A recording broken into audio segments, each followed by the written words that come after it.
Welcome everyone to this live stream. The start and end with the YouTube live streaming beta somehow nowadays always a little bit, yeah. And another video I did not really wanted to plan to make, and I hope you appreciate here the updates straight from the office. And so what is new? There is a new Rust version, and most of you may or may not already know what huge fans we are of Rust, or maybe not as much, but anyway, for a recollection of this you can watch any of the previous 3 or something Rust videos. The major parts are it is extremely annoying to bootstrap. Usually they try to stuff some remote executing, curl, some URL rust up /pipe, pipe bash or something that I'm totally not approving, along with many other security researchers and stuff. And because you never know what you directly execute there. Also, I'm not a fan of installing something out of your means of your normal Linux distribution or Windows or Mac OS or whatsoever. Then bootstrapping this Rust in Cargo. Cargo is a make kind of package manager. You need very specific version. Often this does not just compile. It takes forever, like 1 hour. And then Rust even builds its own LLVM unless you specifically tell it not to, which is probably also not very recommended. And then the whole Rust in Cargo landscape is built out of hundreds micro packages, which you, by the way, Avi, it says 30 frames, which you may or may not see scrolling by here because I'm just compiling the latest Rust version just for the fun of it. And so what is new, to start with something positive? There is even, so this is already the whole news. What is new? US Independence Day, anyway, happy anniversary US stuff, Independence Day there. So what is new? Actually, one thing that is maybe a little bit helpful for us is --offline, which should not download stuff, because this is also my critique here. All the stuff here is downloaded from the internet, makes packaging really difficult, because in T2 you would normally have all of those downloads, just like in Fedora, Red Hat, Debian, all of those, have them all in one package, and when you build Rust, download this and build it. But because Rust is working a little bit against us, it is doing the downloading itself, and so the compilation starts, and then while the compilation is running, it's downloading 150, not kidding, micro packages of amazing stuff here. Again, details in the other videos. What is the major point? So the offline is supposed not to download this, which in my opinion, is really hilarious. If you download something like a tarball of Emacs or the Linux kernel, you expect everything to be inside there, and not then when you build the Linux kernel, download 150 drivers or something. And also, in terms of libraries, in my opinion, this should be a little bit more gradually structured, like libc and libjpeg, and not 150 micro dependencies for terminal, for date and time and whatnot.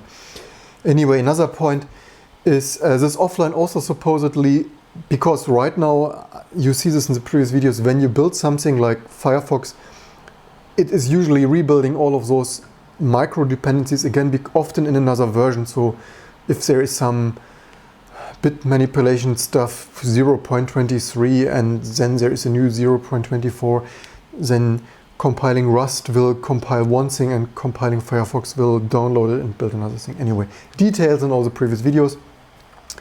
But what I wanted to also mostly point out here, and this is, I hope you appreciate here, this theme here of general talk, and my thinking was actually maybe we do a little bit more philosophy talk or something, because I'm a little bit, also we should zoom this here, I'm losing a little bit faith in humanity. I made here a comment, and my comment wasn't even so negative. I was only writing here because what was even the big, I don't know how big the entire repository is, yada yada yada, reserve scripts and so on, installing packages. I only wrote that the problem with Cargo are the hundreds of micro packages, as well as annoying automatic loading. What? YouTube is not receiving enough. What? YouTube streaming. We have 0 drop frames, so. As well as the annoying automatic build. So far, you had like libc, like glibc, musl, whatever, uclibc, setlib, libjpeg and such. Rust in Cargo replaces this with hundreds, yes, hundreds, multiple hundreds of small micro dependencies. I'm not making this shit up, you see them scrolling by here. Rust C errors, and these are all micro dependencies. Zero and version, why are they all version 000? What? I've also can't make this shit up even version 000, because it certainly is totally amazing. And yeah, macros and term quote, I really don't understand why do they need to be 150 micro dependencies. Can they not make a base thing standard? A fun fact, they have a standard library, but standard and something 150, this is ridiculous. And even if I would, and this is a problem of T2 and Gentoo and Fedora, packaging this, normally you would have one Rust package including all the dependencies, or well, whatever, but then you need to manually copy and paste 150 if you wanted to package it so that this 150 dependencies are in the package. Anyway, this, I really don't find this very handy to work with. This is inconvenient, it's a hassle. Also, each time you're building this, I usually have to deal with build errors. So if this breaks, because I tried to set this up for the first time and this breaks, and somehow we are not sharp because we even should be focused. Anyway, then everything is loaded again, and I drive train, I can't use it because I have interrupted LTE. I'm sitting somewhere at the customer and can't even continue working on this. And yeah, like small micro dependency, like 4 header files. And this is also, I'm not making this shit up. I looked into this micro dependency. Certainly you can imagine some bits package or some macros package. These are often just 4 files. So you have 150 packages, often only of 2, 3, 4 or 5 files there. It's really ridiculous and hilarious. And terminal glue, so I'll post to this video because why not? And my opinion, this was normal critique. Someone writes here, Rust could use BitTorrent, like, yeah, it should use BitTorrent like features to download its 150 micro dependencies. Like, Rust is the fastest, lightest, securest language. Yeah, fastest and lightest. Yeah, this is why it's still compiling with 4 of our 4 cores with hyper-threading. Can't use more now on this Core i7 because we live stream. But even on a 16-thread AMD Ryzen, it builds forever. And lightest question mark, when the bootstrap takes like 1 hour and Rust in Cargo on a Core i7 laptop, it's like, yeah. And then comes, this is so the topic of this video, why is there so much hate?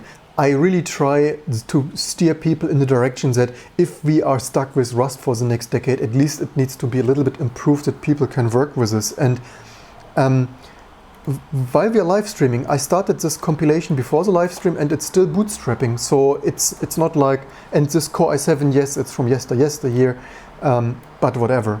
Even on an AMD Ryzen, it takes 1 hour.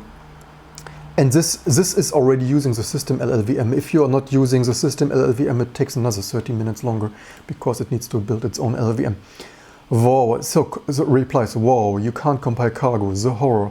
Are you and you totally need to because nobody has compiled that for you. Oh wait, also you say i7, but which i7 is that? Yeah, but it's not my fault that Intel, it's like a little bit running it, right? But yeah, so I run a distribution. Believe that nobody compiled Cargo for me, and yeah, nobody compiled Cargo for Gentoo or whatnot. And even if someone, I could, yeah, it's actually, this is downloading the pre-compiled Rust compiler to Bootstrap, which I also don't like. I still, if I don't do the steps, then usually Rust doesn't build for me. So this is so amazing that if I don't even use this to load those pre-compiled compiler binaries, it doesn't even build with the latest. So I have a working Rust from yestermonths. It is good enough and stable enough to compile Firefox, but it can't build the next Rust version. It's hilarious.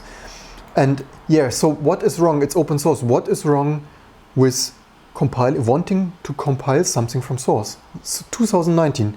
You should not compile open source. And this is also to motivate people to work on this, to improve this, right?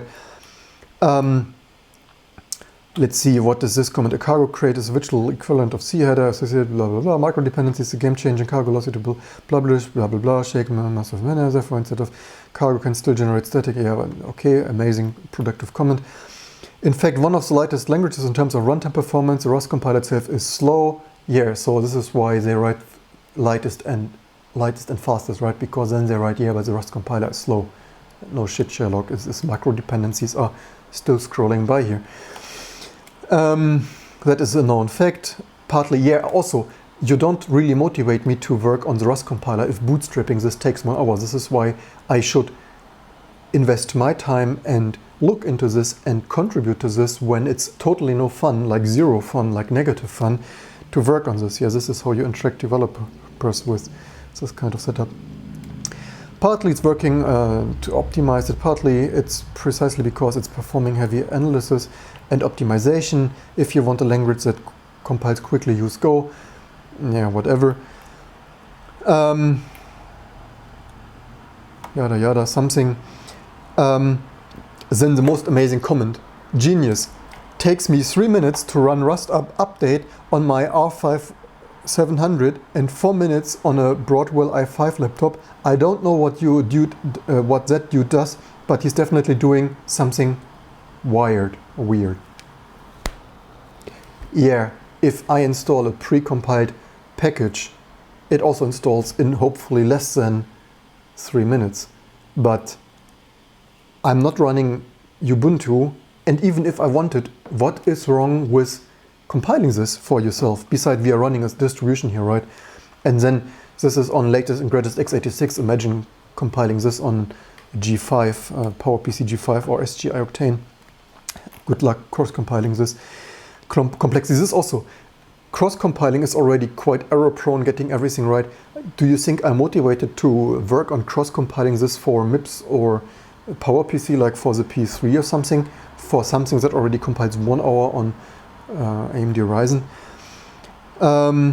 And then, yeah, the next is the other dude wrote it installs in 3 to 5 minutes. The next Gentoo dude says it takes 44 minutes. So what is now amazing accurate fake news comments here? Yeah, someone who thinks this Rust compiles 44 minutes and GCC 52. GCC does not compile 52 minutes for me, but then still GCC compiles more languages like C, C++, Objective-C, Ada, Fortran, Java, unless it's removed, and Go since recently. And yeah, Rust wins. In my opinion, honestly, that in this day and age, I made a video recently, if you want to see vintage Linux, I made 20-year-old vintage Linux where the stuff built, even on a 200 megahertz IDT WinChip, stuff built in 15 minutes, like GCC 295 or something. We are in a day and age when the latest, greatest 16-thread, 3 gigahertz or 4 gigahertz CPU is compiling your compiler for 45 minutes. Seriously. This is why, yeah, I rather YouTube live stream now than working on this bloat here. Rust wins, yeah, Rust wins. Rust, in my opinion, this time's here a little bit off. Not sure what he's compiling there, but whatever. Also, GCC is like a 30-year-old built legacy code base, so some new lightweight, slim and lightweight, fast and new, beautiful whatsoever is already as slow as 30 years of legacy. Amazing feat. Yeah, I write here GCC reboots more compilers, yada yada, just said this. And then lol, Rust up does what, install binary packages and so on. And then here it does. Do you seriously also compile GCC and Clang every time they release a new version? Let me. There is even too many. Yes. I seriously compile each new GCC and Clang version because, believe it or not, we are doing Linux distribution here. I also built a Firefox version and a Linux kernel. You know what? If a new Linux kernel comes out with a security fix, I even compile a new Linux kernel. even on my data center servers, especially there. Why would you want to compile it from source? Because I run my own Linux distribution, and even if I wouldn't, maybe all the Gentoo version, all the Gentoo people want to build it from source. Because it's open source, because maybe I want to work on it. It's hilarious. But the best of all the amazing comments we saved for the last but not least. Here is Luke, our greatest fan, Luke Wolf. It's an amazing fan, the best fan. Maybe our only fan. Are you seriously back for more? Didn't you get your ass handed to you enough in the last thread you played this idiocy in? Since you clearly lack reading comprehension or any understanding of anything, I'll make this real short for you. The amount of time it takes something to compile what? Maybe he needs to work on his wording skills. To compile it depending on the size of the code base. Little code, little time, big code, long time. The LLVM plus Rust plus Cargo package is super big. Humongous, also humongous is spelled differently for your spelling skills. Humongous size code, and so it takes a long time. And you have to be patient. All similar software takes same time. Or like normal intellectual functional person who's developing on Rust, you could just download a script that will download official binaries for you. That takes almost no time. Yep. This is the kind of love you get when you do open source for 20 years.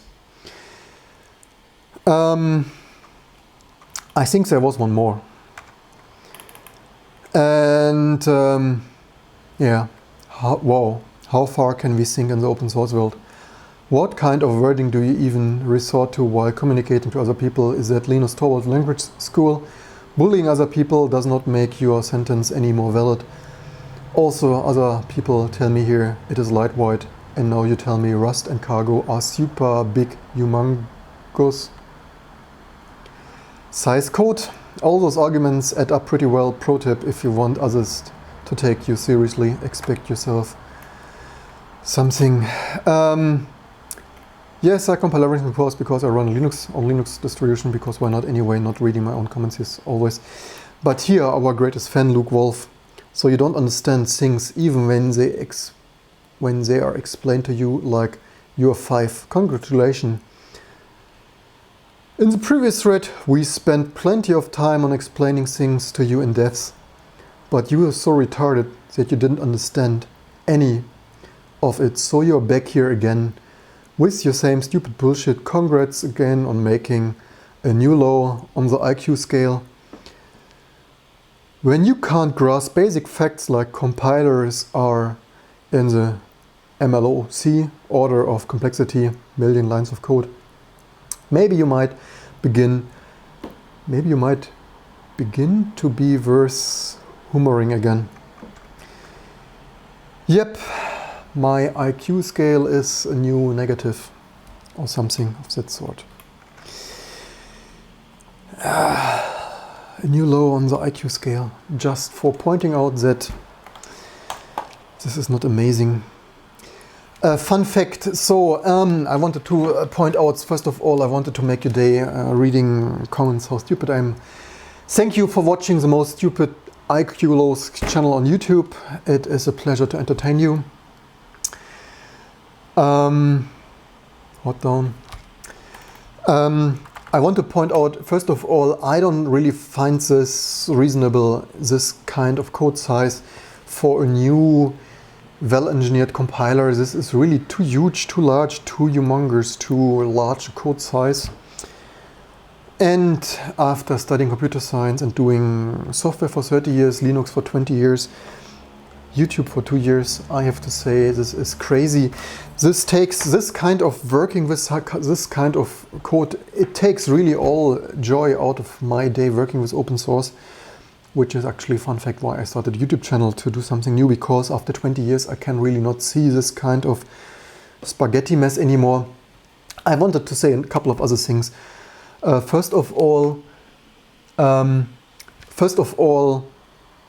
thanks for loving my sarcasm. First of all, I think this is a real huge problem in the open source world. By the way, fun fact on the IQ Scale, wir können auch auf Deutsch weitersprechen. Für alle die nicht mal eine zweite Sprache sprechen, to all of those who can't even speak a second language, somewhere out there also. And the problem is exactly the same with Linux distributions.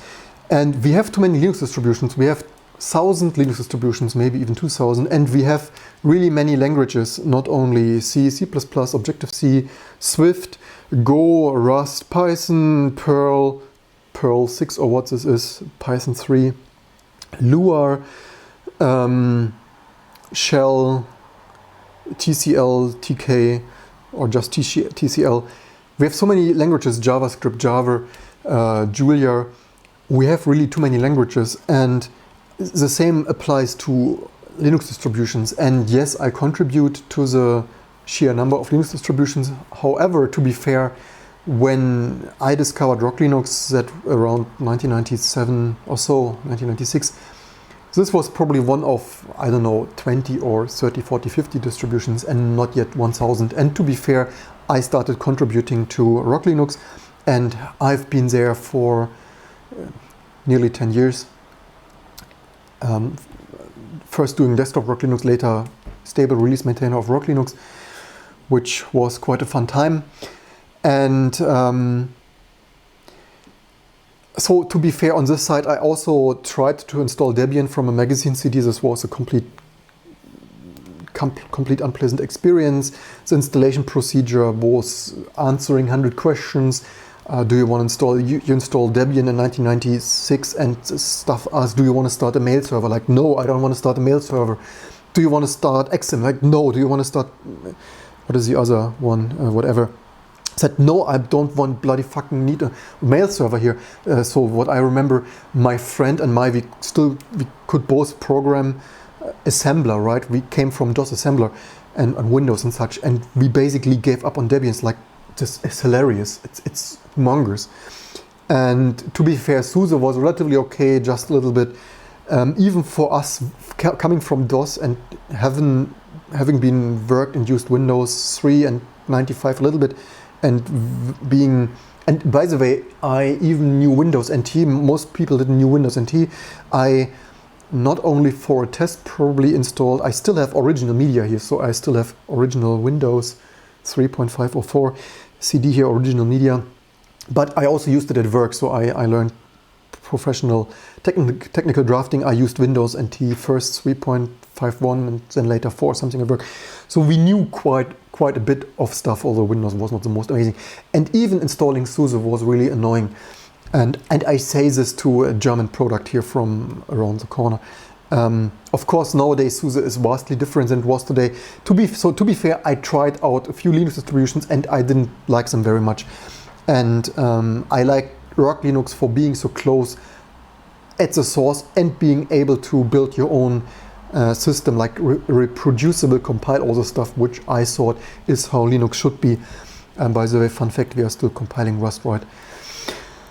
On this Core i7, yes, but it's not my. If I would find this Intel naming more amazing if they would have like a Core i7 for a CPU from 2007 and then Core i8, Core i9 or something. This naming is hilarious. Anyway, coming back to the point, we make the same mistake in languages. This is my point. And the reason why I think Linux is not more successful is exactly because we have 1,000 distributions. When I work, I fly to Brazil for a project a couple of years already, scanner-related project with our amazing partners there in the scanner world with our amazing scan software, ExactScan. And so I fly to Brazil, to Sao Paulo for supporting this project in some, this bank project, probably not telling too much.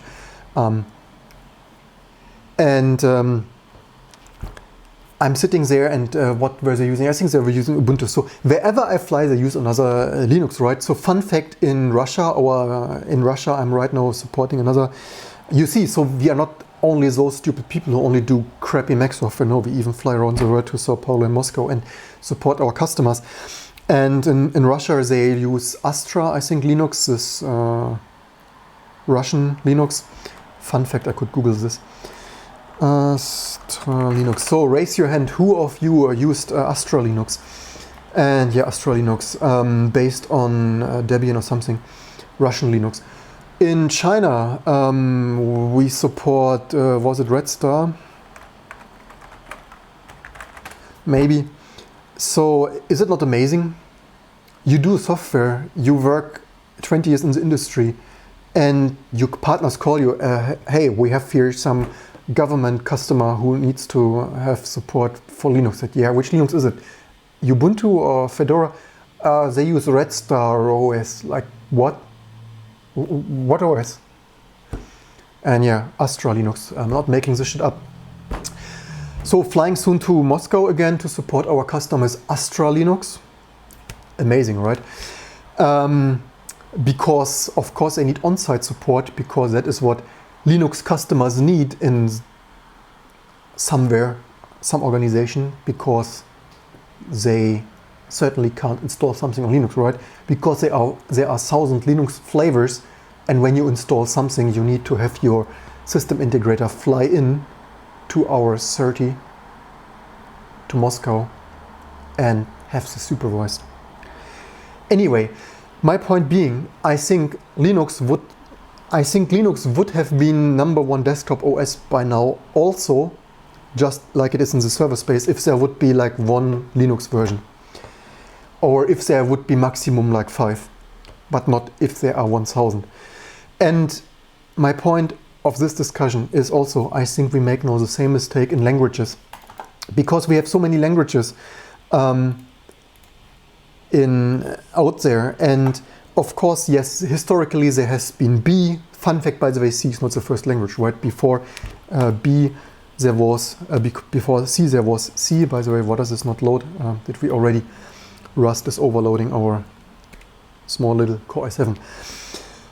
So, list of programming languages according to Wikipedia.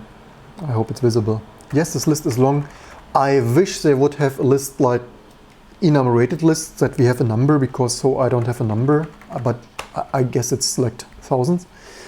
And even in the latest years, we have Swift from Apple, which they open source for the most part. Then we have in the Java world, of course, also Julia. Then we have Go, from I think the people who did C at Google. Then we have now Rust and Cargo. And don't take me wrong, and I'm not even saying that Rust is shit. I'm only saying the ecosystem installation is not very nicely integrating Linux distributions. I never said something else. I never said Rust sucks. I always said, even in the Reddit flame war, I only pointed out the installation procedure is not very nicely integrating in existing Linux distribution ecosystems, like Package Manager. In my opinion, this Rust and Cargo stuff is fighting established Linux package managers, not only T2 or Gentoo, also Ubuntu, Red Hat, SUSE, you name it. All of them, not only us, all of them. Because it's not very nice to package.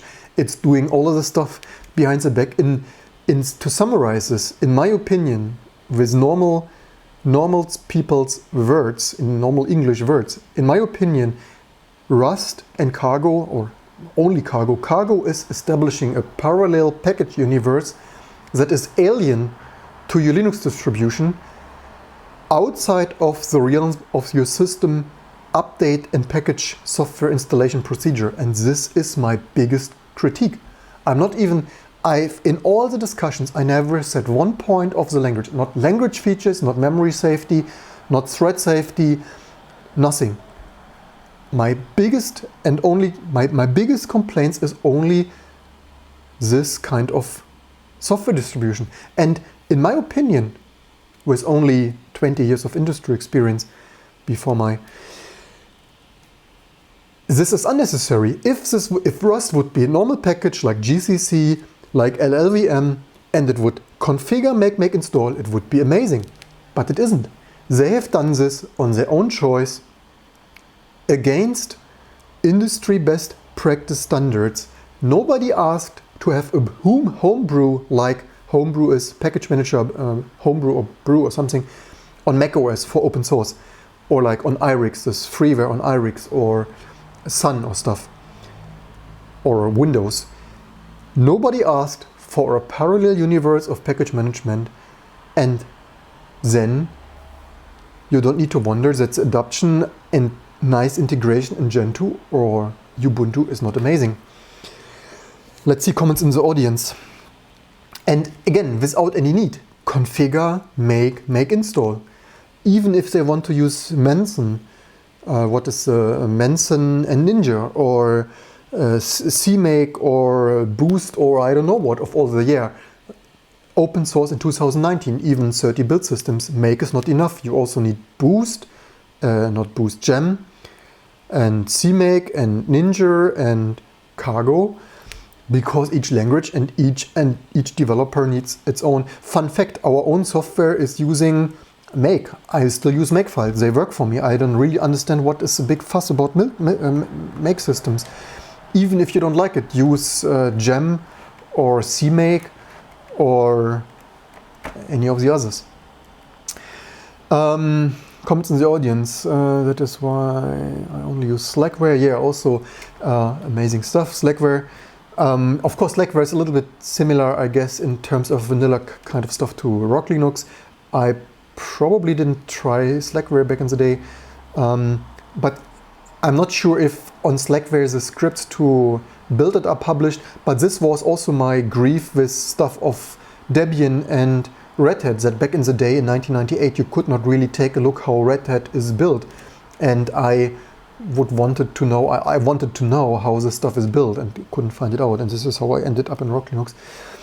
Samsung Freedom is not the best thing.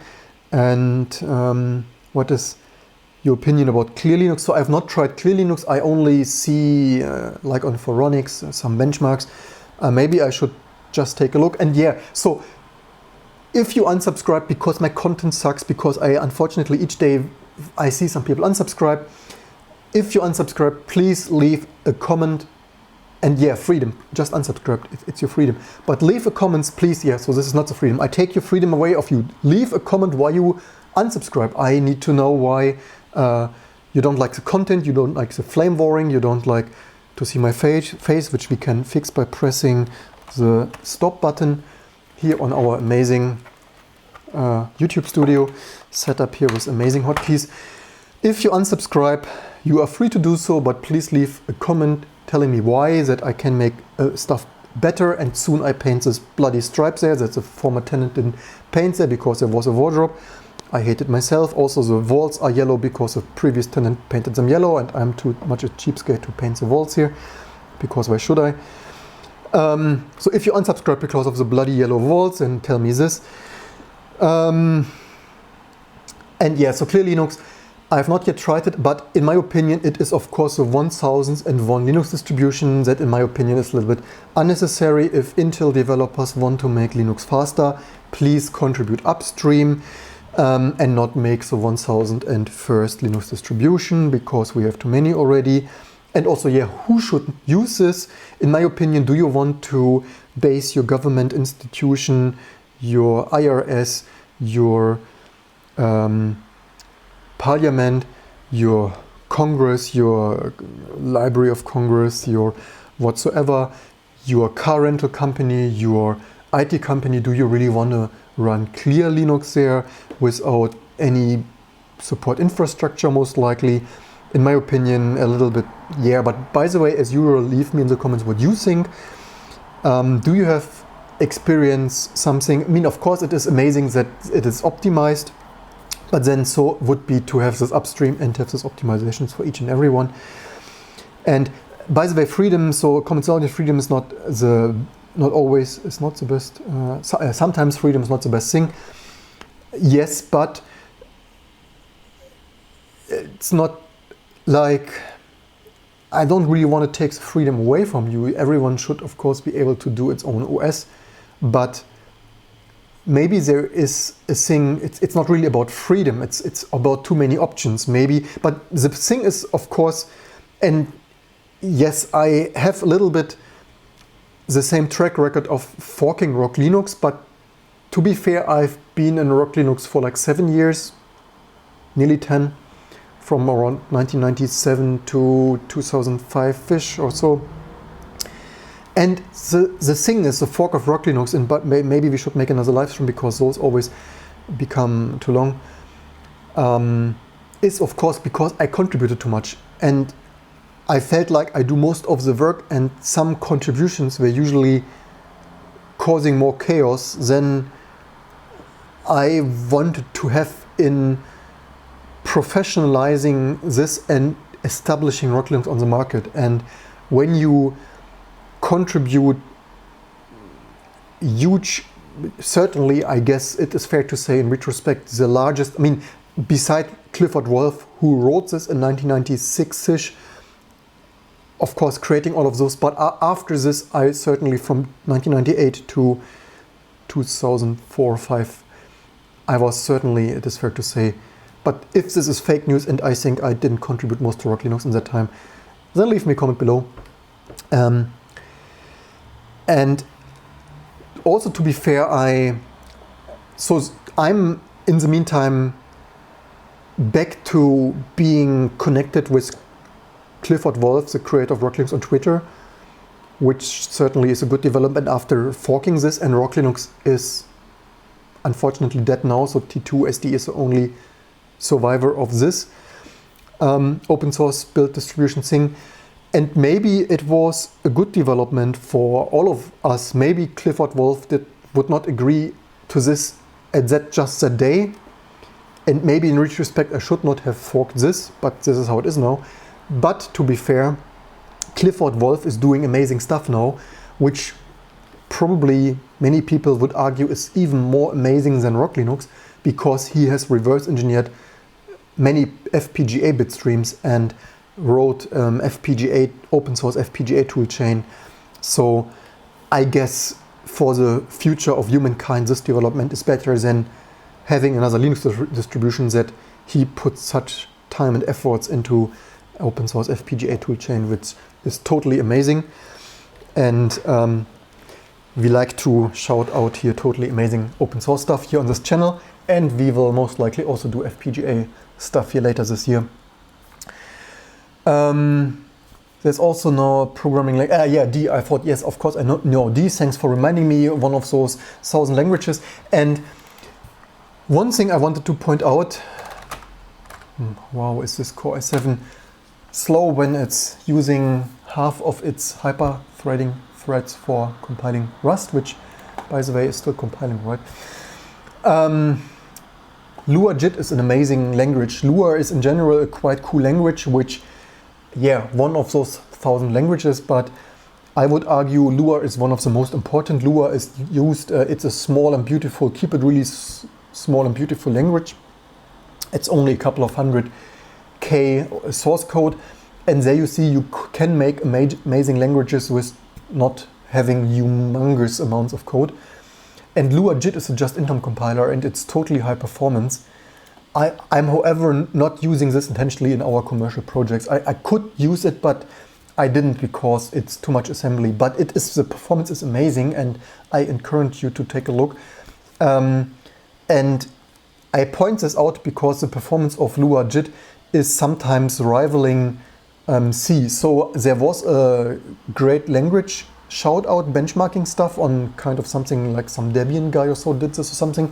However, they somehow deleted Lua there, or Lua JIT, for some unfairness, something hand optimized, yada yada yada whatsoever.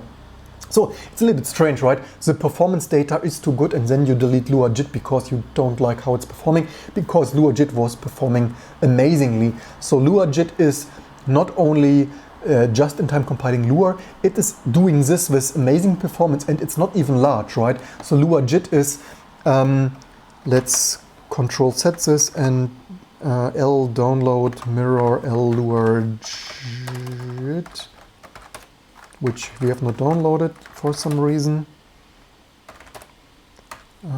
What is the download R? It's capital, because why not? Yes, so 600K. Surprisingly larger than I thought. Anyway, it is far off the 90 megabyte of Rust.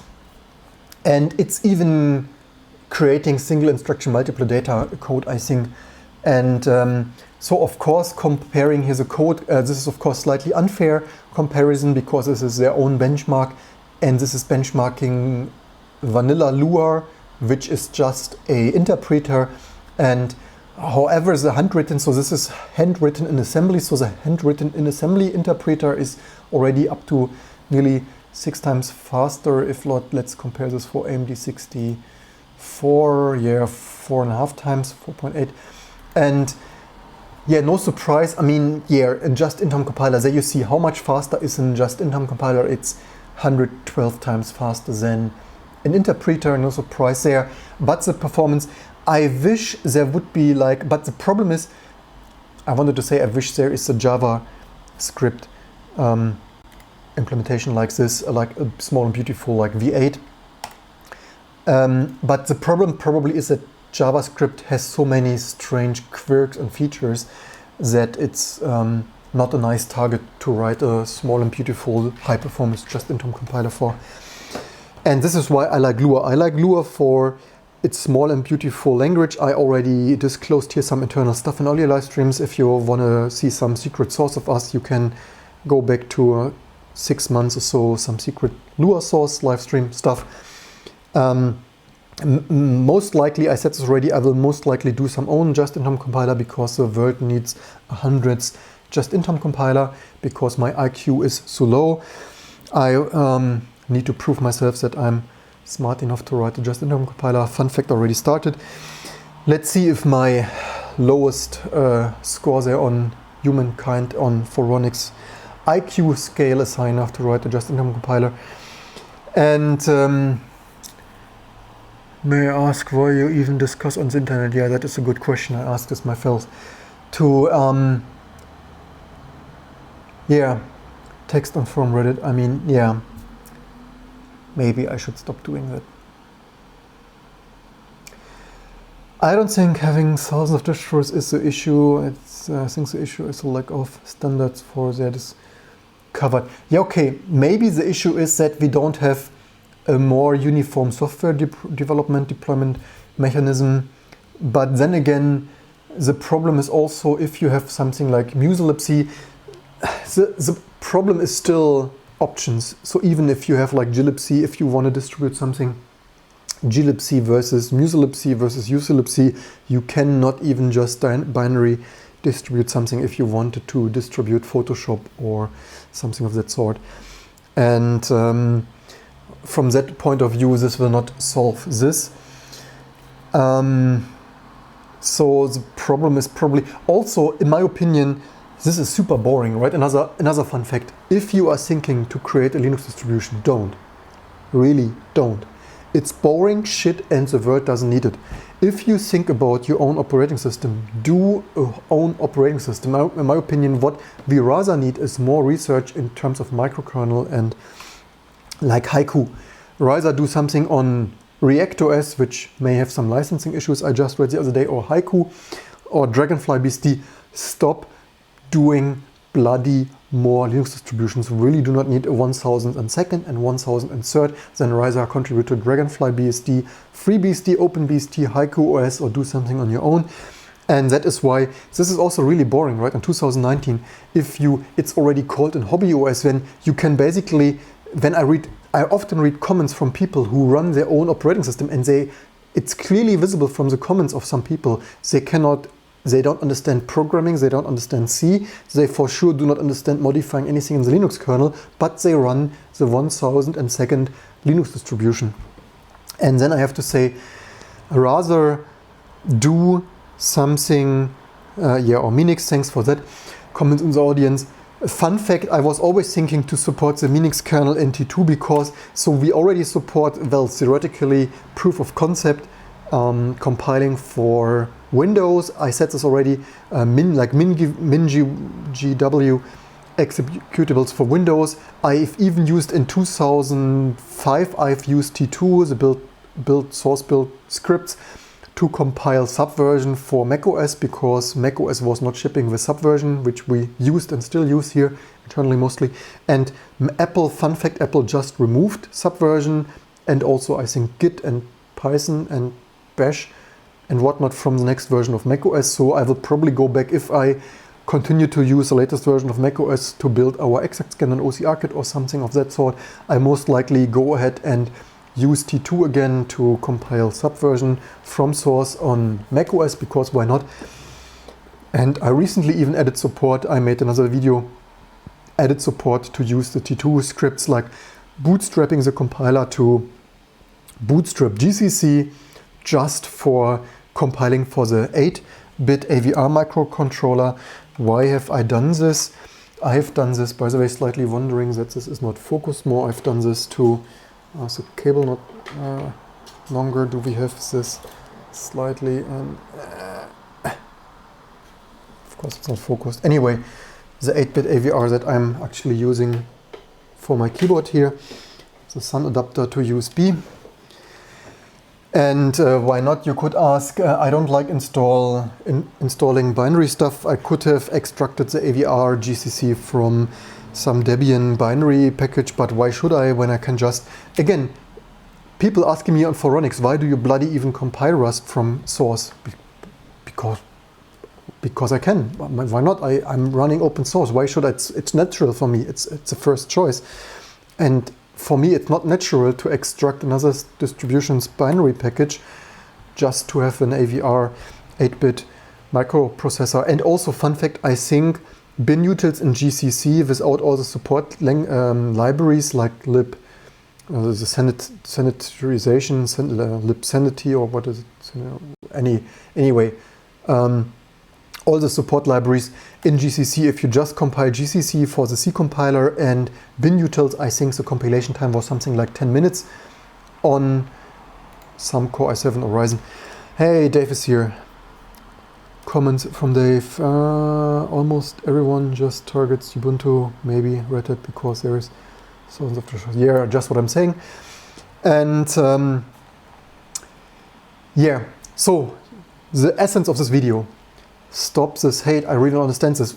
Yes, I myself in the previous years, maybe I was not always the most super friendliest, but what I probably, hopefully have never done, I probably, hopefully in my whole internet life of 20 years, 2 decades, I probably, usually, hopefully, never told someone his IQ is too low, that he's fucking retarded, or that, what were the other words? Anyway, I'm stupid for something. I sure hope I didn't. Sometimes I was probably a little bit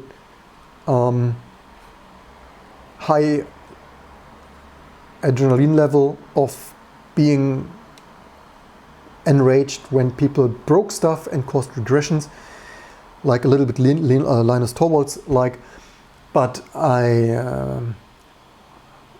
tried to mostly get rid of this a decade already before Linus did, and yeah, just stop it. It helps nobody. I don't know, maybe his life is miserable and stuff, but then go to a party, do a barbecue in the garden, go to the fresh air, but don't tell people in the internet that they are fucking retarded and their IQ is too low. And beside that, if other distribution maintainers tell you that your stuff is not packaged amazing and that it's really a pain to work with, then maybe listen to them and try to improve. What am I asking? Well, the problem is, of course, that Rust and Cargo have established now this 150 microdependency nonsense that will be really hard to reverse unless you gradually migrate away from there. How could you fix this? You could fix this by having a standard library that has all the C library, open, read, close, function call like socket, like send, receive, and all the other system call like of operating system glue, terminal services like read line, like command line editing, like curses, whatever, and bit manipulation, and that you only have like 1 or 5 libraries. I think that would be really amazing for us. Oh, by the way, I wanted to point out how does Rust even look like? Because in all of those criticism, I never said Rust sucks, Rust is retarded, Rust has a low IQ. I mostly usually criticize the ecosystem. How does Rust even look? So this is how Rust looks. I just opened here the next best API bridging thing from Servo, from the Mozilla rendering engine here. So using here some stuff. So this is using some like standard crates here. You see here, this most likely, I guess, I don't know, correct me if I'm wrong, but I think all of those here are this crates, I guess, I hope. Maybe not, allegedly. So like standard is actually, so the funny thing is they have a standard library, just that not everything is in there. As you see, for example, here's some small vector stuff. I mean, why do you need a small vector library? Like, seriously. So yeah, so they use here some stuff like this is similar to C++, where you also have like using namespace, whatever, using vector, and here some enum. So, and this, not really sure, this is probably, so I probably should learn Rust. But the problem is also, this is a little bit like the Tower of Babel there in this Bible. Not that this would be accurate or that I'm a believer in some sect like religion stuff, but if you follow this story there on the stone plates of this religion sect there, that it's written that God punished them with some 100 languages, that people couldn't communicate anymore. And not that I would believe into this, but maybe you do. Don't want to say your religion is whatever. Your stone plates are certainly amazing. However, if there is some truth into this, or whatever you want to make out of this, now we get into a religion flame war only on this live stream. However, I feel a little bit like this. I feel a little bit like punished in between 100, if not 1,000 languages, because if you want to work on some open source projects, you need to speak C, you need to speak C++, you need to speak to scripting, Python, Perl, then build systems, make files, Ninja and Cargo and Manson. And on top of this now, JavaScript, of course, you need to know JavaScript. And now also Go, probably soon for the next tools next to you, Rust, because why not? So we are supposed to speak 100 languages. I mean, fun fact, on top of this, I speak SED, streaming editor, this org, and Perl, Python, and stuff.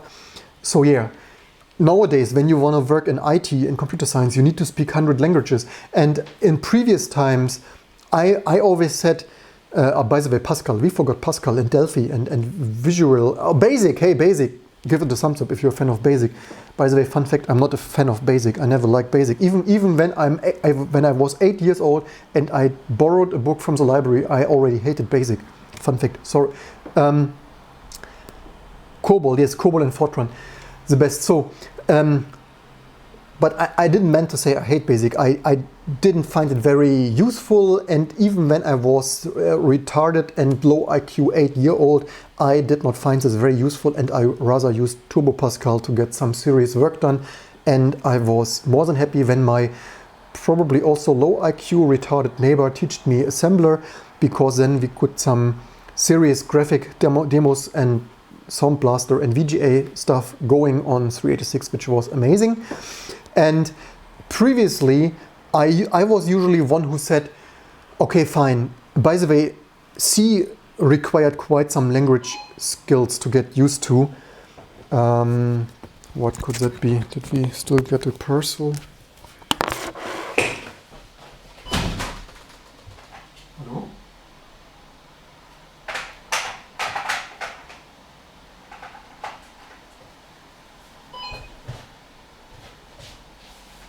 Hello?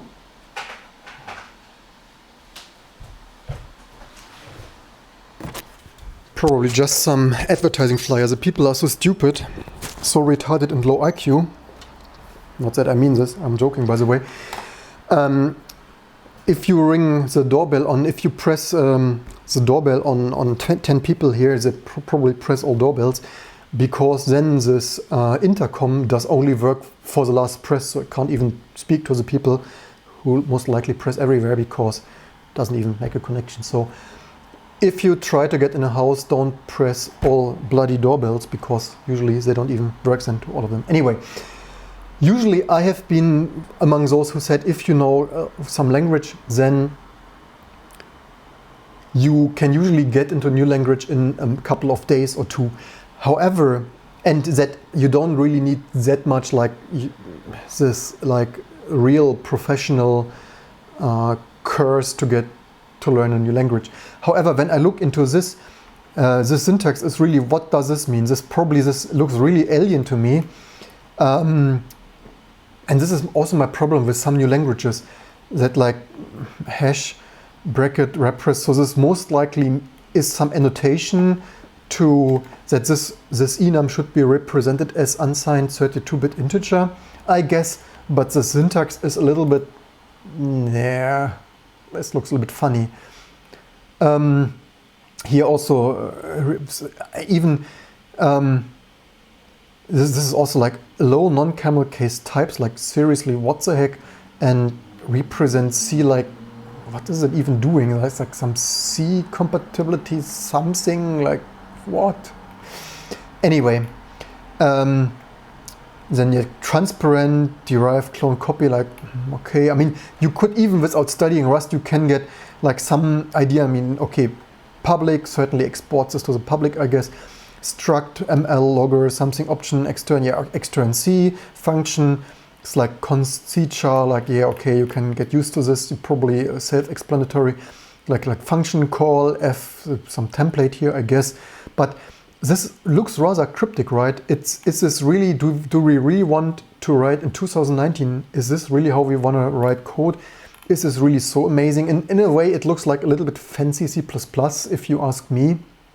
So yeah, then Rust is super safe, right? But then you have all over like unsafe extern C, like yeah, to be called from C init servo. I mean, yeah, makes sense. Called from legacy C code. I can even say, you see, I'm so low IQ, certainly negative already on the amazing Phoronix and Reddit IQ scale, and retarded that even without studying Rust, I can already halfly decipher this here. And yeah, nothing too, but yeah, then even here, this syntax also like, okay, function init server, and then, I mean, this arrow, it's like the syntax is sometimes a little bit, yeah, is this like mutable, like what is this arrow doing? Would need to go. Also variables, as in like let something, this is like some variable that you see from other languages, but then yeah, also yeah, like C string from pointer, URL, so this is like some unsafe passed in here URL. So like you see, I'm too stupid to explain you here already half of what this is doing. So I mean, a lot of, especially if you interface with some legacy code base, you have this unsafe from pointer to C string from pointer to strings, like unwrap of like, yeah, is it amazing? Tell me. Also, yeah, here's some constants, not constants, coordinates. So coordinates new 00 with as integer 32. I guess also, why is this syntax here like SI32 and here it was this strange? Why is it not, if this should be U32, why is this not enum SU32? Your guess is as good as mine. So yeah, do I find this, can I, without studying Rust, can I mostly read this? Yes, mostly. I mean, yeah, some stuff here like new with some constructor something. So yeah, you can, yeah, certainly, also this types are derived automatically, like just like in modern C++, where you have auto wake up equals box new.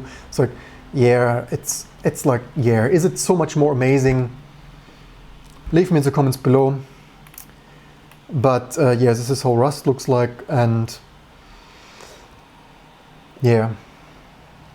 Anyway, I have the feeling also with all the many languages, so we mix more and more stuff together, and is it the most amazing software architecture when we have like Firefox Firefox built out of C, C++, a huge mix of all kinds of support libraries and Rust, and maybe in 5 years they invest the next language, and then you have also Julia, and then maybe in 5 years or 2 years they change their mind and find Go amazing, and then they switch to Go, and then you have C, C++, not to mention JavaScript, right? And then and maybe this is also too much spaghetti, kind of mixed all kinds of together. And last but not least is Firefox, last but not least, we are still compiling Rust.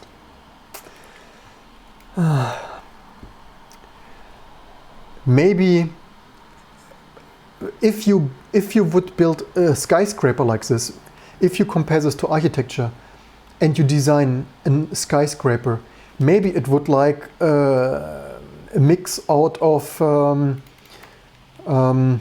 I actually wanted to make a visualization out of this. Maybe it would be like a huge spaghetti mess of the Leaning Tower of Pisa with a kind of Frankenstein architecture, apartments hanging left and right with holes, and something like this. And maybe this is simply not how we should do software architecture in 2019 to start with.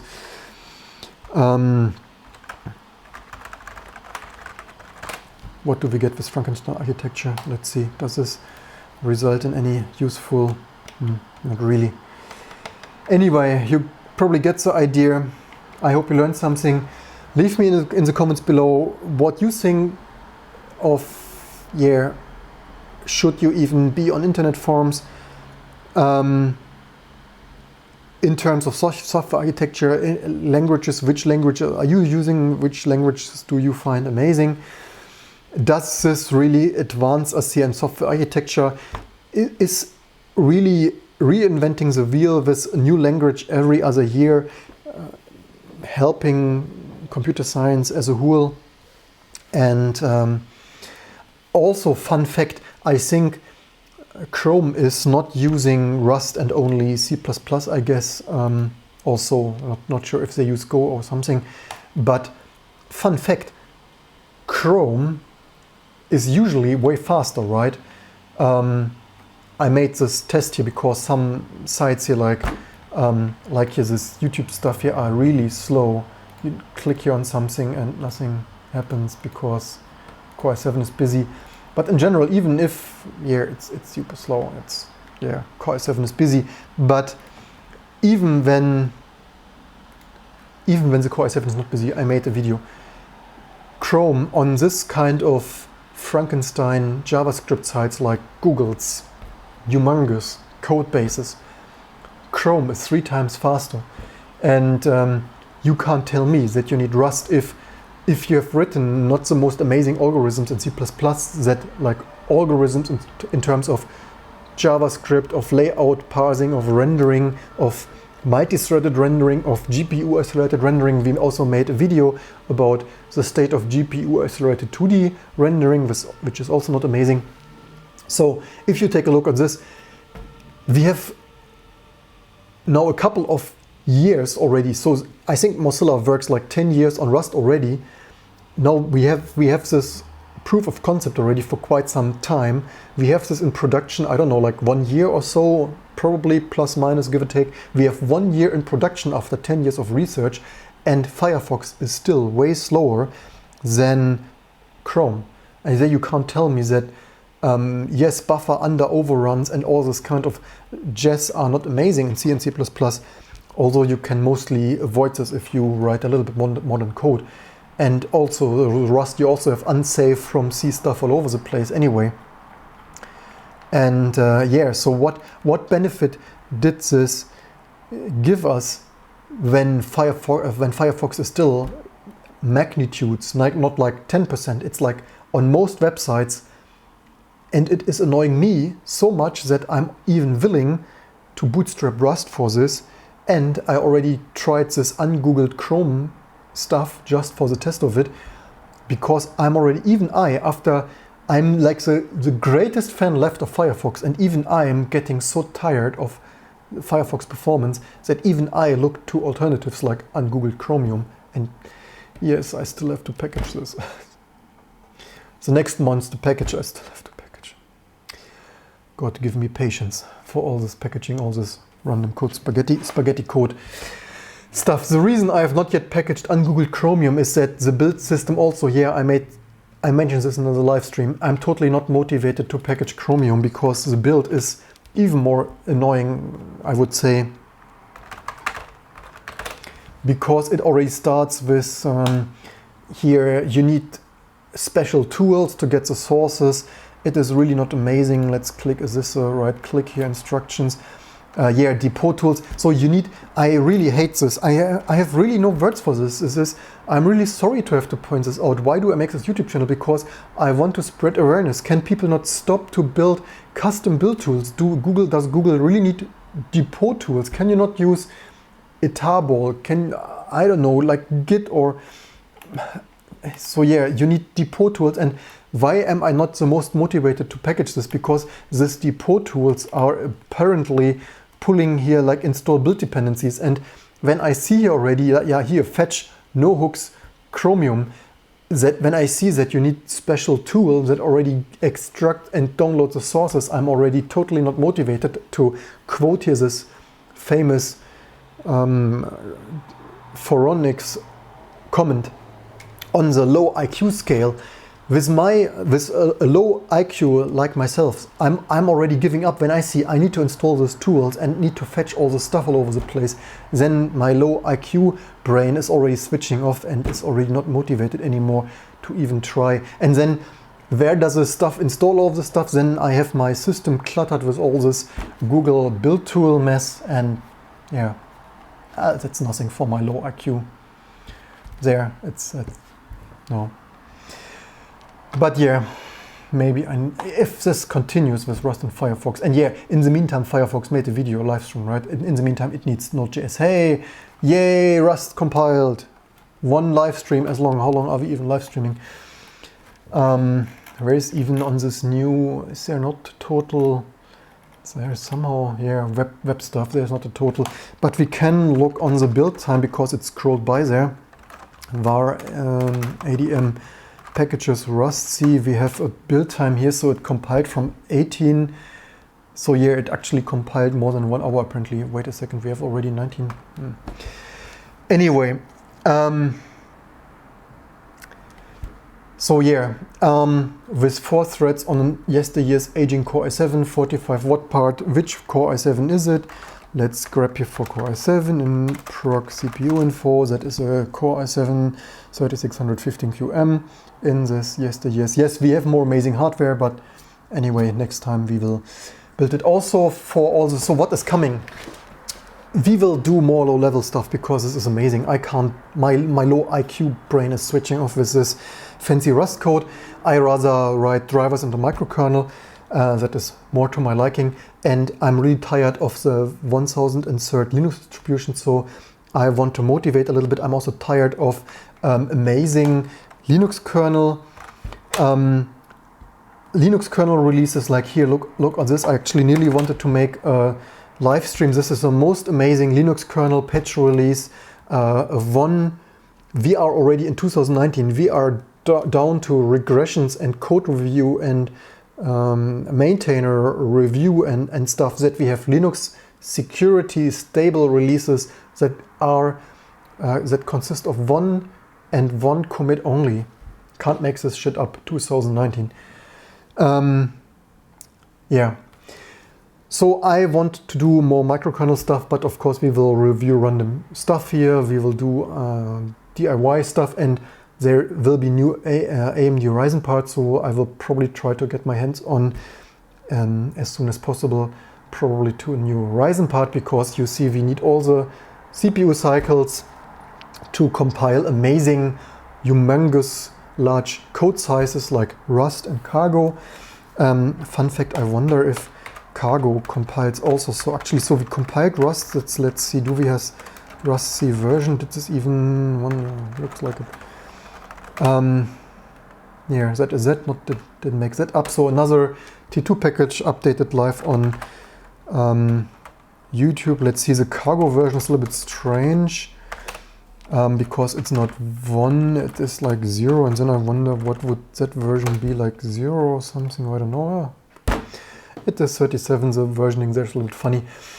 And as usually, leave me in the comments below what you like to see and not see, what you like and dislike, why you unsubscribe and why you subscribe, and what is your take on all the languages. And I would rather have a couple of major languages, like successful, well-established. In my opinion, this is getting a little bit out of hand in terms of,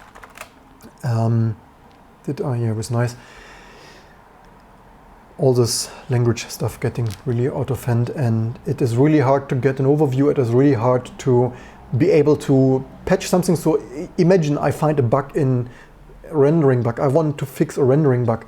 Nowadays you need to know C++ and Rust, and imagine this pain to debug this kind of rendering stuff. And yes, you could say, why would you want to fix a rendering bug? But yeah, who should fix this? You have seen I've been the only one in years to fix a headphone Realtek bug. I'm the only one here who tested some 8-channel ADAT cards that didn't work and still didn't finish. I already spent an afternoon or 2 on that, still didn't fix this fully. Because this is how open source work. Because you fix things and you do not rely on a big corporation to do this for you. And if you want open source with contributors, then that is also cargo, right? Recompiling and reinstalling and all this micro dependencies, not making this up. So we have comments in the audience, quite a couple of those. Let's read the last comments here. Minix, so almost everyone just targets Ubuntu. We had this already. It's standard as to where everything should be, how it should be. You would be able to theoretically make one binary and all systems. Yeah, also, in my opinion, systemd was really unnecessary. We had already 5 Minix 5 init systems. We also had runit and runit and minit and a couple of others. I mean, seriously, this is causing so much reinventing the wheel already the 10th times. And then you have this systemd also with UDEV integrated and all the other like DHCP integrated and bootloader integrated, and soon the kernel will be integrated. It's hilarious. Yeah, COBOL, like Fortran, theoretically being Linux guy, theoretically being the operative word. What? Anyway, Dave finds Visual Basic is amazing with a smile. So bits IQ is the shoe size, and I hope you have a shoe size of 100. What about QBasic? Learning Visual Basic was me lots of money. That is good for you. Unsafe seems only how it works in C#. Yeah, unsafe is, so normally you have memory guarantees and memory safety in Rust, and then if you access something where it's like foreign unsafe memory from somewhere, like that just takes this pointer there and do it, even though you can't prove it's safe and whatnot. Yeah, this is much faster than Chrome. Yeah. Hey, Chase is here, Rayfield. If you're going to bother critiquing Rust, perhaps you should make it a bit more coherent, actually learn to use Rust. Otherwise, you're just hating it without real insight. Well, so my problem is not even Rust, as I said. I don't need to learn to use Rust. My problem is already packaging it. I don't even, from that point, and the video here is multifold. I've also wanted to point out all this internet hate. You really don't need to hate each other like this on the internet. It's not doing you a favor and not the other person a favor. It's basically doing nobody a favor. I probably don't make a funny comment about the current American president with his low IQ. Apparently, at least someone has a lower IQ, lower than me. Amazing stuff. And he's sitting in the White House. Anyway, my critique is already from the packaging. You see, this is rebuilding all those micro packages, and the installation is always bootstrapping this. But anyway, watch the other videos. The videos are really long enough. The installation is a nightmare. It's already it's not friendly to Linux distribution, and they basically try to press a Windows way of binary only downloading to Linux people that don't want it. And also, again, for a distribution package, if I want to have this well contained in a Rust package and a cargo package, I can't even, because when you compile this, it's no other, this is unheard of. No other software, not OpenOffice, not the Linux kernel, not Firefox, nothing ever downloaded 100 packages. This is a security nightmare. You can't tell me yet it's verifying the signatures. It's like, I don't even want it to verify the signatures. If I have a well-established means of installing packages, I want this. I don't want this to download 150 micro dependencies out of the internet. And beside, until the day is this, the each week's IT news summary we are making each week a cloud outage, right? Does it even need to be so?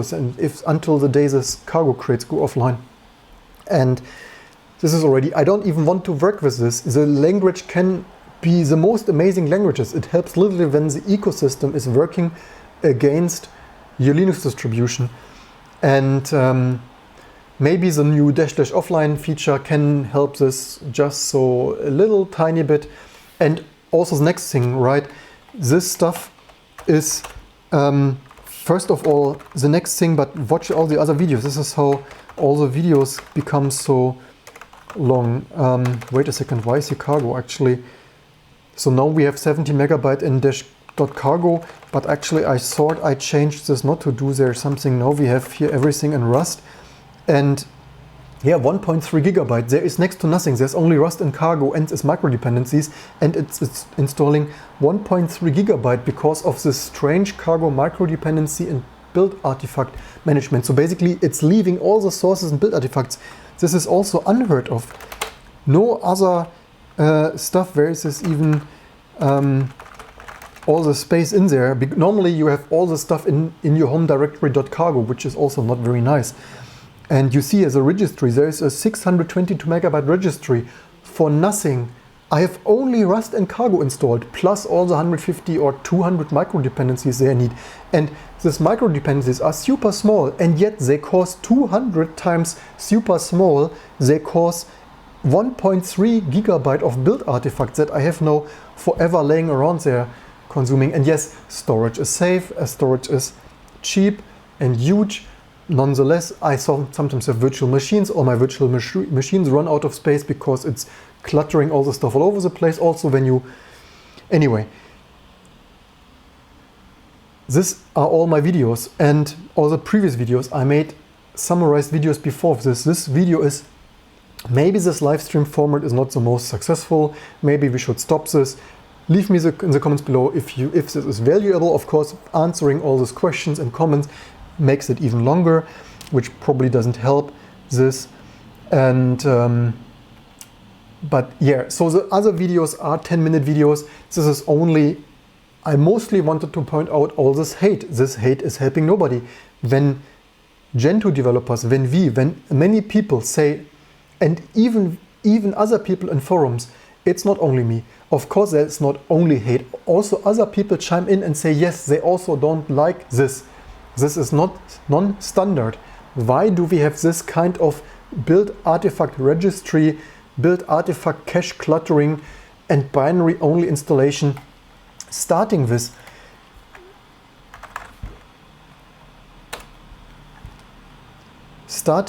that, if you... I don't think in 2019 it is a good idea to promote installation here. Why do they still need to promote installation of something? It doesn't matter if it's a language, if it's OpenOffice, it's Firefox. Why is this becoming the new hip way to install software? Curl some URL straight into your shell. This is a security nightmare waiting to happen. And every security researcher I spoke to agreed. And then the Rust developers and fans do not need to tell me this is amazing when each and every expert I talk with agrees that this is not amazing. And who asked for this? Everyone asks for some proper... First of all, each Linux distribution wants to have a proper package. If you're running SUSE, you want to click on Rust in the installer. If you want to run Debian, Gentoo, Fedora, T2, you want to install it with the means of the distribution. Nobody asks to pipe the curl output of some website straight into your shell. This is a very bad idea. And starting from this, even if you dive through reading the fucking manual, then eventually you find how to extract the turbo and install it the old-fashioned way. But even then, it is installing binary, pre-compiled binary compilers without consulting you straight from the internet. And I don't like and want this. And even when I try to bootstrap, usually they say, yeah, you need a Rust compiler. First of all, then write the Rust compiler and see whatever he has. Okay, they can't do this, they don't want to do this anymore. Okay, fine. But at least I said this before, make the Rust compiler compile with the previous Rust compiler. And even when I tried to bootstrap Rust with my previous Rust compiler, this nearly never worked. I don't know why. There are random errors occurring, a complete chaos occurring. I have no idea why. I have no idea how to bootstrap this myself. Even when I compile it like this, it is still loading binary pre-compiled compiler out of the internet, which I totally don't like, I totally don't approve, and I don't think this is the right way to do. All I ask for is configure, make install, and not 200 micro dependencies. And don't take me wrong, they can make all those dependencies, but maybe make the compiler and build Makefile kind of cargo replacement as well as Firefox so that it doesn't need 200 of them. I'm not making this up. These are 200 micro dependencies, just what Rust and Cargo need, and they already need nearly 200. And then when you compile Firefox, is it too much to ask to have a compiler, make install, and a handful of dependencies? I have nothing against 5, lib standard, lib single instruction multiplicator, lib term, libc, but does it really need to be 500, 200 esoteric stuff? But this is now really the final summary. I can't reiterate this again. And this is really, I'm really getting frustrated with the state of IT. After 20 years to see such a chaos in software distribution and working against established best practices in the Linux ecosystem. What else do we have? The main problem with modern software is silly build process, working with CBSS at the moment and the fucking build process for that. Yeah, and it's the same. Why do we need Manson? You know, yes, configure is not beautiful, but we survived this. We managed, we wrote amazing software for 20 years. And there was already CMake and Gem, and now there is Manson and Mason or whatever, and Ninja, because a build system needs its own Makefile maker replacement also, because you can never have enough make replacements. And yeah, 2019 is the year when nearly each package and developer needs his own from scratch system. And then also you see Chrome. I would love to package Chrome, but not if with depot tools, with fetch random stuff. From the first glance, I already lose, as I said, all motivations to even work on this. And yeah, okay, I probably need to install a virtual machine, set up a virtual machine, and try this bloody Google depot tool there, see what they download. And yeah, 2019, you need a virtual machine to monitor what kind of stuff this depot tools from Google clutter and mess into your system. And Chase S32 isn't actually Rust built. Actually Rust built in type from what I gather, whatever. Then what else do we have? Maybe take a break, take a walk to the water and feed the birds for a while. Do you talk with me or what? I already do this YouTube channel for my therapy. Or do you mean the aggressive people on the forum, which by the way was already my recommendation to take a walk and breathe some fresh air. And really find annoying is requiring Python to build Firefox. Yeah, excuse me, if you want to Chase criticizes me for criticizing Rust, but he doesn't like Python. You know what I tell you, Python is a small thing. Python I have nothing against, but yeah, is it annoying a little bit? Doesn't, you know what, I give 2 cents of no complete F-checking brown something about Python. If you find Python annoying, guess how I am annoyed about Rust and Cargo, because that is 1000 times as annoying. which says a lot. If you find Python annoying, guess it says a lot how I annoying finds this cargo. And hopefully they eventually just make it all via cargo. And it's, yeah, sometimes. By the way, I think I recently tested. I think what I, by the way, find even more annoying is that they require a 20-year-old, no shit, Sherlock, no kidding. They require a 20-year-old AutoConf 2.13. By the way, we can fact check this. We are not a fake news channel here, not YouTube. Let's fact check here our own stuff because so packages. And AutoConf, we have a second, yeah, 2.30, not making this up. Here you see it, gray on white. This AutoConf, we have only in T2 for Firefox, and I think I recently tried to uninstall it in T2, and I think I tried to build the latest version of Firefox, and I think it failed. So they really require, and I really wonder, they have so much time, they have 2 decades of multiple people, human resources of doing research on a new compiler, but they can't get rid of 2-decade-old AutoConf script. I mean, seriously, bloody convert this already to something else. This is annoying. I mean, this is really, but even this, I only care 1% out of 1000% that Cargo and Rust is annoying.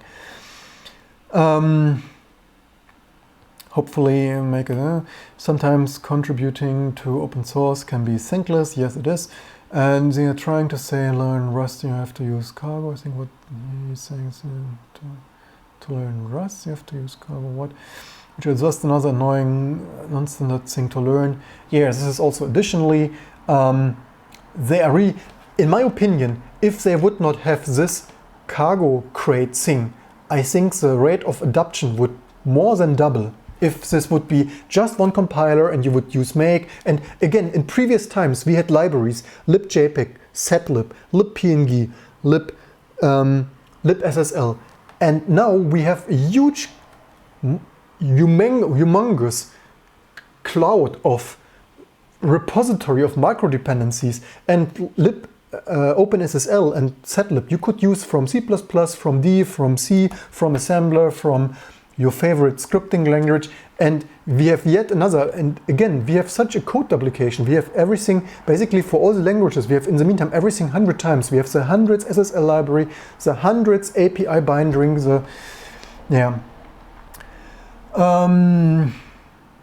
Systemd wouldn't be half as bad. Comments in the audience, if you can't tell, just be an init system instead of taking over everything in a hostile manner. Yeah, agreed, totally agree. Also, fun fact, we have a totally old version of UDEV because the new version of UDEV is living in Systemd, which is hilarious. In my opinion, all the Linux open source landscape is becoming a total, I need better English swear words. A complete maze of labyrinth kind of spaghetti stuff. What's the Gen? I've looked already. The Gentoo people have already still a separate UDEV package, but they build UDEV outside of Systemd. So apparently, and how hilarious is this? While UDEV is living in Systemd in its source tree and source repository, the Gentoo people still build it. So they take the new version that we have not yet updated to. They take Systemd, go change into the UDEV subdirectory module there and build it there, I think with Manson or something. So this is 2019, when even other distributions like Gentoo strip UDEV out of Systemd to have a separate Systemd package, UDEV package. It's yeah, this is why why I need a YouTube channel. It's too much for my little small IQ. Anyway, you can probably build reactors and TiOS use faster than Rust. Yeah, that is true. Also, fun fact, I wanted to maybe there are some allegations against reactors. I think I read it on OS News. There are some allegations of some Windows developers. They have some bold claims that some Microsoft kernel engineer who worked on the Windows kernel regarding reactors says that This is internal data structures and internal functions, not exported anywhere, not part of the public symbols, have the exact same names as they appear in the research kernel. He presents further arguments against reactors being a cleanroom implementation, doing without reference to the source code. Macros, name, parameters, etc. never appeared in compiled code. It is almost surely impossible that cleanroom implementation ended up using macros for the same thing, let alone macros. And he adds he's not a lawyer, but claims do raise a number of serious concerns and questions about the reactors project. These claims alone probably ensure no serious commercial entirely will ever want to associate itself with reactors, and will be interesting to see if these claims will ever lead to something more serious than rewards. Anyway, that you have some more interesting, learned something, latest stuff and stuff. And user space, reactors also unstable, in pile of bugs since forever also. Comments in the audience also would...